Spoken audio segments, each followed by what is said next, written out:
Hello friends, welcome back to the new video. In this video guys, we are going to talk about how to unpair Bluetooth earbud to your Realme phone. Guys, you want to unpair this Bluetooth earphone earbud, so as you can unpair. And guys, now let's see how to unpair Bluetooth earbud to our Realme phone. So friends, first of all, open your phone setting to unpair it. Then guys, click on your Bluetooth setting.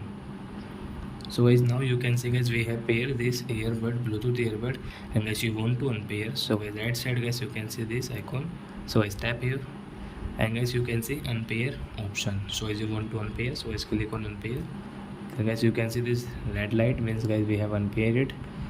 So we will off it. So I hope friends, you have understood how to unpair Bluetooth earbud to our Realme phone. So that's it guys, thanks for watching. Now we will meet on next video with new topic. Before going guys, please comment, like my video, subscribe my channel. Bye bye friends.